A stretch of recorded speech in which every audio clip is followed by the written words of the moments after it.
Construction and working of three phase alternator. ठीक है, यानी थ्री फेज अल्टरनेटर का सबसे पहले हम लोग कंस्ट्रक्शन की चर्चा करेंगे और फिर उसके बाद हम लोग उसका वर्किंग भी देखेंगे।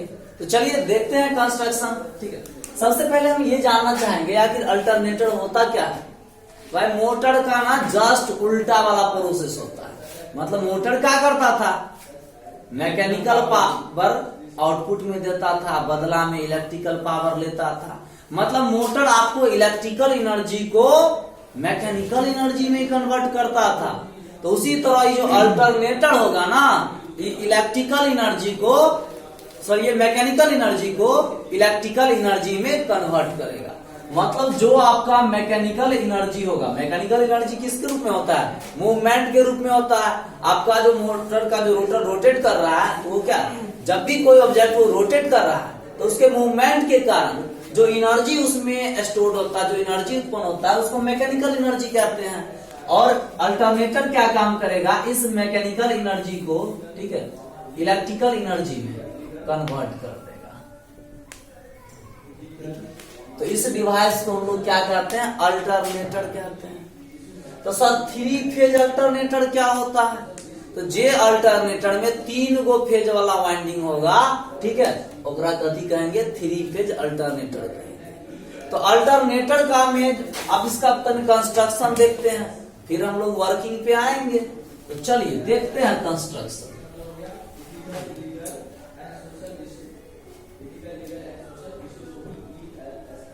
तो कंस्ट्रक्शन देखने में सबसे पहले आपका जो अल्टरनेटर होता है उसके कंस्ट्रक्शन में मेनली 4 पार्ट्स आ जाता है। ठीक है, सबसे पहला पॉइंट देखते हैं स्टेटर। आप जानते हैं स्टेटर क्या होता है, जो मोटर में था वो रोटर अल्टरनेटर में भी होगा। लगभग स्टेटर क्या होगा, दोनों में सेम ही चीज होगा। ठीक है, लेकिन अंतर वहां पर है, यहाँ जो वहां पे मोटर में जो स्टेटर था वैसे हम सप्लाई देते थे, अल्टरनेटर में जो मोटर का जो स्टेटर जो है उससे हम सप्लाई लेंगे। अंतर है ना भाई। अब मोटर में क्या कर रहे थे, थ्री फेज सप्लाई दे रहे थे स्टेटर से, लेकिन यहाँ स्टेटर से क्या करेंगे, थ्री फेज सप्लाई लेंगे हम। ठीक है, तो वहां भी आप देखे थे स्टेटर कैसा पार्ट था, स्टेशनरी पार्ट था। स्टेशनरी मतलब कथी, स्थित रहने वाला पार्ट। मतलब ये रोटर नहीं गोल गोल नहीं घूमेगा, ये एक जगह स्थित रहेगा, फिक्स रहेगा। यह चलते अगर हम कथी कहते हैं, स्टेशनरी पार्ट कहते हैं।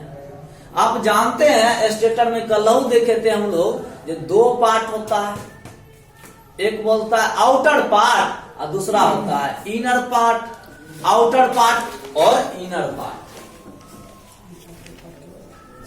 और दूसरा होता है इनर पार्ट। आउटर पार्ट को आप फ्रेम बोलते हैं और इनर पार्ट को क्या बोलते हैं, कोर बोलते हैं। क्या, जो बाहर वाला भाग होता है वो फ्रेम पे कसा रहता है, फ्रेम से। और आप जानते हैं इसका जो फ्रेम होता है, ठीक है, वो एकदम स्मूथ नहीं होता है। ठीक है, इसका फ्रेम को स्मूथ, अब फ्रेम स्मूथ रखेगा तो एरिया कम ना हो जाएगा, एरिया कम होगा तो हीट जल्दी कूल नहीं ना होगा। और हम तो चाहते हैं हीट को भी कूलिंग पर्पस भी प्रोवाइड करे तनी स्टेटर का आउटर। तो भाई कूलिंग पर्पस प्रोवाइड कब, जितना एरिया ज्यादा होगा कूलिंग उतने ज्यादा प्रोवाइड करेगा। तो सर एरिया बढ़ाने के लिए इसमें देखिएगा, ठीक है, एक चौड़ी, ठीक है, रेक्टेंगुलर के फॉर्म में थोड़ी इस तरह से, ठीक है, उस पे कट उस पे इस तरह से रखा रहता है, स्ट्रिप के तरह, पतला पत्ती की तरह। अब चल आगे कोर पे आते हैं सर। कोर में आप स्लॉट्स कटा होता है, कोर के अंदर स्लॉट्स। आप कहिएगा स्लॉट्स काहे कटल होता है, तो भाई स्लॉट्स नहीं रहेगा तो वाइंडिंग कथी में करेंगे, तो वाइंडिंग करने के लिए स्लॉट्स चाहिए ना सर। तो स्लॉट में जानते हैं 3 टाइप का होता है। एक होता है close slot, semi open slot, और एक होता है ओपन स्लॉट। तो जनरली जो यूज होता है सर वो सेमी क्लोज्ड या क्लोज स्लॉट। तो सेमी क्लोज में क्या होता है सर, क्लोज में पूरा स्लॉट बंद रहेगा, इस तरह से गोल रहेगा एकदम स्लॉट, यानी अपर का जो सरफेस है वो भी यहाँ पे क्लोज रहता है। मतलब वाइंडिंग इसमें ऊपर से आप नहीं डाल सकते हैं, वाइंडिंग डालने के लिए इसके होल से होके आपको ले जाना पड़ेगा वायर को। ठीक है, और दूसरा जो होता है वो होता है सेमी क्लोज। सेमी क्लोज मतलब ऊपर वाला भाग जो होता है खुला होता है थोड़ा, यानी ऊपर वाला जो ओपन एरिया है वो थोड़ा कम चौड़ी होता है और नीचे वाला एरिया जो होता है थोड़ा ज्यादा चौड़ी होता है। आप देख सकते हैं। अब नेक्स्ट चर्चा हम लोग करते हैं, ठीक है। इसमें जो वाइंडिंग, आप जानते हैं 3 फेज वाला अल्टरनेटर है तो 3 गो फेज वाला वाइंडिंग भी होगा और तीनों वाइंडिंग एक दूसरा से 120 डिग्री के एंगल फेज एंगल पे रखा जाता है। क्या तो ये था। और जनरली तो हम लोग क्या कॉपर का ही वाइंडिंग करते हैं। अब चलते हैं रोटरवा पे। रोटर क्या होता है तो आप जानते हैं रोटर क्या होता है, रोटेटिंग पार्ट। रोटेटिंग मतलब कथी, घूमने वाला पार्ट, यानी रोटेट करता है, ठीक है। तो सर ये रोटेटिंग पार्ट होता है, ठीक है। रोटर भी 2 प्रकार का होता है। अल्टरनेटर में खास करके जो यूज किया जाता है वो 2 टाइप का रोटर। सर यहाँ मोटर वाला रोटर नहीं पढ़ेंगे, इंडक्शन मोटर वाला, अभी हम अल्टरनेटर वाला रोटर। तो यहाँ भी 2, एक होता है सैलिएंट पोल रोटर और दूसरा होता है सिलेंड्रिकल रोटर। तो पहला देखते हैं सैलिएंट पोल रोटर और दूसरा होता है सिलेंड्रिकल रोटर। तो सर पहला चर्चा करते हैं salient pole rotor. Sir salient ऐसा नाम है, वो सेलिंग फैन नाम सुने हैं ना, ये जो छत वाला पंखा लगल है। एक रोटर आप देखे थे कैसन होता है, एकदम चौड़, एक जो डायमीटर होता है वो बहुत ज्यादा चौड़ी होता है, जो बहुत ज्यादा होता है डायमीटर। इस तरह से आप देखे होइएगा होगा, ठीक है, गोल। और इस पे कथी खास स्लॉट बनल रहता है, खास इस तरह से क्या जो आपका जो सेलिंग, अब सीधा प्रैक्टिकल वाई कर देखना है ना, जो सैलिएंट पोल रोटर कैसन होता है। तो पंखा जो वाइंडिंग हम करवाए थे प्रैक्टिकल, तो में रोटर देखे थे ना, वो जो रोटर था ना ओकरा बोलते हैं सैलिएंट पोल वाला रोटर। और देखते ओकर चौड़ डायमीटर ज्यादा रहता है, डायमीटर ज्यादा है तब ना कर गोलाई भाई ज्यादा है, डायमीटर कम रहता तो कम रहता है ना सर। तो डायमीटर एक ज्यादा होता है, और डायमीटर ज्यादा होने के कारण ही इसका स्पीड कम होता है। ये जो मोटर का स्पीड होता है ना वो ज्यादातर आपको 500 आरपीएम तक का ही रहेगा, ज्यादा से ज्यादा, ठीक है। लगभग वही 500 आरपीएम तक ज्यादा सैलिएंट पोल रोटर का यूज किया जाता है मेनली, ठीक है। इसका डायमीटर, इसमें एक और बात सर, इसमें पोल की संख्या भी बड़ा ज्यादा होता है।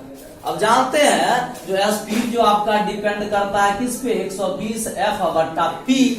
तो सर 120 तो फिक्स है, इंडिया में फ्रीक्वेंसी भी फिक्स है।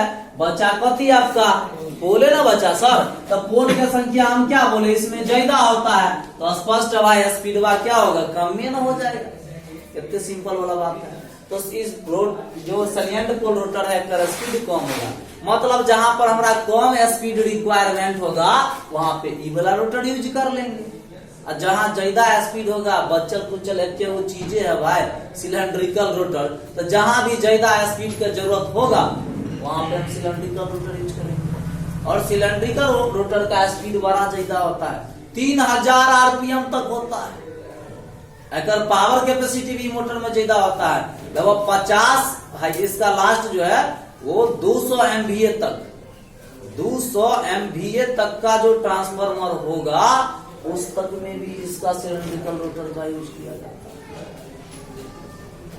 पावर के केस में बोल रहे हैं 200 MVA, तो वो सिलेंड्रिकल। आप जान देखे थे होंगे सिलेंड्रिकल जो रोटर होगा, बेलना देखे ना घर में, सेम बेलना के आकार का होता है।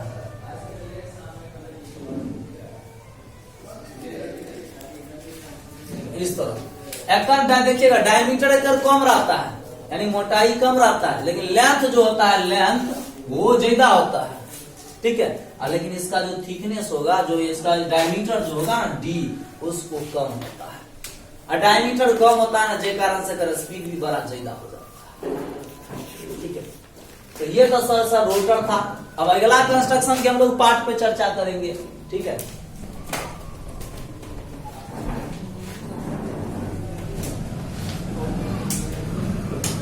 अब नेक्स्ट बात आ जाता है, स्टेटर भी हो गया, रोटर भी हो गया। सारी मोटरबाज होता है अल्टरनेटर, ये अपने आप स्टार्ट नहीं होता है, अगर स्टार्ट करने के लिए एक्साइटर का जरूरत पड़ता है। सर एक्साइटर मतलब नाम ही स्पष्ट है, एक्साइट करने वाला। अब जानते हैं एक्साइटर के लिए क्या करते हैं हम लोग, जो रोटर होता है ना, रोटर को अलग से डीसी सप्लाई देते हैं। कौन सा सप्लाई देते हैं? डीसी सप्लाई देते हैं। कितने वोल्ट का डीसी? तो लगभग 125 वोल्ट से 250 वोल्ट तक का डीसी सप्लाई दिया जाता है।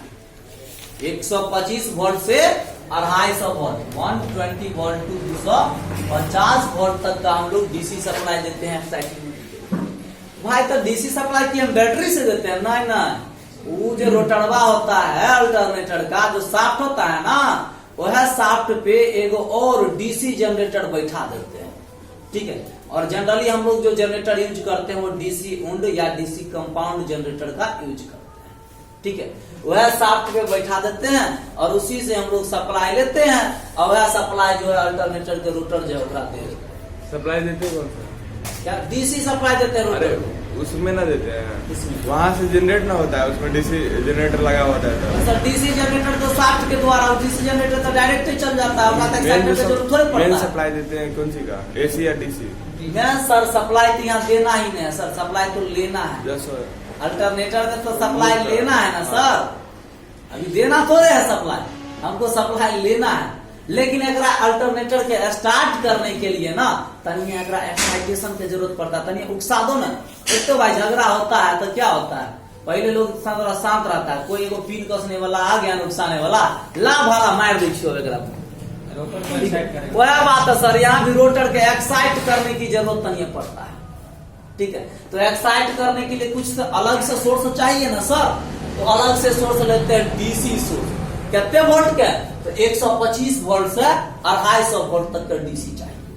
तो कहां से लेंगे सर? अलग से हम बैटरी तो नहीं रखेंगे, तो क्या काम करते हैं, ओकरे जो शाफ्ट रहता है ना, वह अल्टरनेटर का शाफ्ट, वह शाफ्ट पर क्या किया जाता है, वो डीसी तनिक वाला जनरेटर बैठा।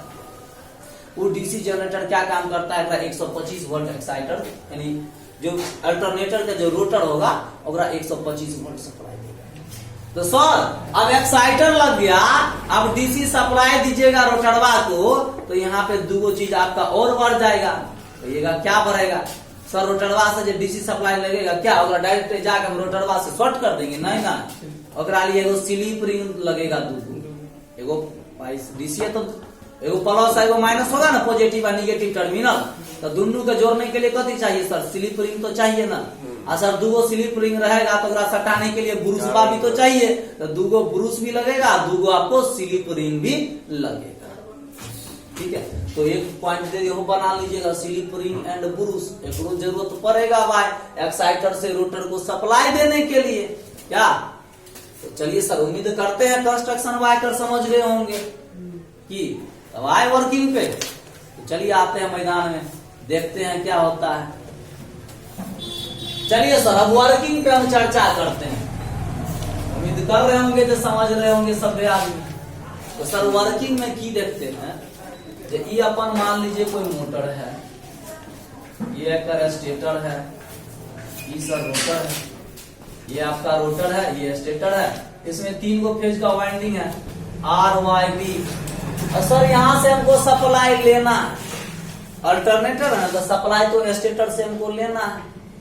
आई जो रोटरवा है ना सर, रोटरवा को हम क्या काम कर रहे हैं, डीसी सप्लाई देते हैं। ठीक है, डीसी सप्लाई दे दिए, स्लिप रिंग और ब्रूस लगा करके। ठीक है, वो तो कंस्ट्रक्शन में हम बोले दिए, वर्किंग में देखते हैं सर क्या होता है। हम एक क्या काम करते हैं, अल्टर मान लीजिए रोटर को किसी चीज से घुमा रहे हैं, ये रोटर को घुमा रहे हैं तो भाई घूमेगा, कुछ नहीं होने वाला है। जब तक यदि यहाँ से हम सप्लाई नहीं देंगे एक्साइटर से, ये रोटर को सप्लाई हम जब तक नहीं देंगे तब तक रोटर कितना घूम लेगा, नाच लेना भाई, कुछ तो रास्ते नहीं उतरे वाला, रोटर से कुछ नहीं होने वाला। या रोटर को हम रोक दे, रोटर को नहीं नचाए। अब मान लीजिए एक से हम एक्साइटर से सप्लाई दे, तो भाई एक्साइटर से हम सप्लाई तो रोटर को दिए, तो रोटर में तो भाई चारों ओर मैग्नेटिक फील्ड तो बनेगा। सप्लाई दिए हैं तो मैग्नेटिक फील्ड तो बनेगा, लेकिन सर डीसी सप्लाई दिए हैं, ध्यान रखिए, मतलब यहाँ पे जो मैग्नेटिक फील्ड बनेगा उसका पोल क्या होगा, फिक्स रहेगा। तो सर एक बात बताइए, आप कहिएगा सर मैग्नेटिक फील्ड बनेगा तो में ईएमएफ इंड्यूस्ड होगा ना, स्टेटरवा में स्टेटर कट करेगा ना, लेकिन सर नहीं, कैसे कट करेगा अभी तो ये एकदम कांस्टेंट कट तो थोड़ी करेगा, कट घूम तो थोड़े रहा है। तो सर इसमें होता क्या है, तो भाई वर्किंग करता कैसे, देखिए करता ऐसे है, जब आप रोटर को घुमाइएगा, आप तो घुमाते हैं किसको सर, रोटर के ना घुमाते हैं, ठीक है, यहाँ पे रोटेटिंग हमको, तो जब आप रोटर घुमाइएगा और सेम उसी टाइम आप एक्साइटर से रोटर को सप्लाई भी दीजिएगा, ठीक है, रोटर को आप रोटेट करवा रहे हैं सर, रोटर नाच रहा है, आप अगर डीसी सप्लाई दिए मतलब यहाँ पे मैग्नेटिक फील्ड भी बनेगा, लेकिन अब जो मैग्नेटिक फील्ड बनेगा, मैग्नेटिक फील्ड क्या करेगा, रोटेट करेगा सर, और रोटर आपका रोटेट कर रहा है सर। एक बात बताइए, आपको एक रस्सी में बांध दे दोनों हाथ, घोड़ा में बांध दे, घोड़ा आगे बढ़ेगा तो आपको घिसियाएगा कि नहीं घिसियाएगा, तो सर आप रोटर में करंट दे रहे हैं तो मैग्नेटिक फील्ड बन रहा है, और रोटरवा के नचा रहे हैं तो मैग्नेटिक फील्डवा भी ना नचेगा सर, ओकरा साथ साथ ये तो डूबे करेगा, ये मैग्नेटिक फील्ड को डुबा देगा सर, ये तो घूमता है साथ में मैग्नेटिक फील्ड भी घूमता है सर, अब अपन मैग्नेटिक फील्ड घूम रहा है, रोटेट कर रहा है, कोई दिक्कत। अब स्टेटरवा जो होगा, वाइंडिंग स्टेटरवा का, वो कट करेगा, अब बोलेगा भाई तू हमारा में कट किया है ना, अब तोरों पे अटैक हम करेंगे, छोड़ेंगे नहीं तुमको। तो ये क्या काम करता है, मैग्नेटिक फील्ड प्रत्येक फेज में इंड्यूस्ड हो जाता है। असल 3 गो फेज है, अब प्रत्येक फेज में इंड्यूस्ड होगा, एक कारण से ईएमएफ, तो वह कहलाएगा 3 फेज ईएमएफ, मतलब स्टेटरवा में 3 फेज ईएमएफ इंड्यूस्ड होगा। तो सर करंट के ना पास करेगा, तो सर ईएमएफ के कारण ही करंट पास करता है, लेकिन कब सर्किट ओपन रहेगा तो करंट पास करेगा नहीं, करंट पास करने के लिए जरूरी है सर्किट क्लोज होना चाहिए, ठीक है, तो आपका सर्किट क्लोज होगा तखनी तीनों फेज से करंट आपका पास करेगा। ये आपका इच्छा है, भाई स्टार में आप कनेक्ट किए हैं कि डेल्टावा में कनेक्ट किए हैं, यदि डेल्टा में कनेक्ट किएगा तो तीनों को खाली फेज में नहीं मिलेगा, ROIB, स्टार में कनेक्ट कीजिएगा तो न्यूट्रलवा भी साथ में मिल जाएगा, क्या, तो आपका मन जे मन होगा अपना कर लीजिएगा, तो सर वर्किंग भी खत्म हो गया।